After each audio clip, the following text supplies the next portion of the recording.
পর্তুগালের রাজধানী লিসবনে কেবল রেল দুর্ঘটনায় বিদেশি নাগরিক সহ অন্তত ১৫ জন নিহত হয়েছেন। আহত হয়েছেন আরও বেশ কয়েকজন। এদের মধ্যে ৫ জনের অবস্থা আশঙ্কাজনক বলে জানা গেছে। ভয়াবহ এ দুর্ঘটনায় গভীর সমবেদনা জানিয়েছেন পর্তুগালের প্রেসিডেন্ট। বৃহস্পতিবার ৪ সেপ্টেম্বর ঘোষণা করা হয়েছে রাষ্ট্রীয় শোক। দুর্ঘটনার কারণ অনুসন্ধানে এরই মধ্যে শুরু হয়েছে তদন্ত। পর্তুগালের রাজধানী লিসবনের প্রাণকেন্দ্রে চালু থাকা যাত্রী সেবা ফানিকুলার বা কেবল রেল পর্যটকদের কাছে বেশ জনপ্রিয়। এবার জনপ্রিয় এই কেবল রেলেই ঘটল ভয়াবহ দুর্ঘটনা।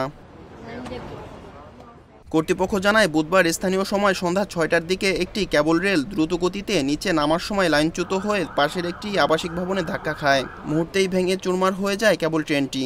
এতে ঘটনাস্থলেই নিহত হন বিদেশি পর্যটক সহ বেশ কয়েকজন। আহত হন আরও অনেকে।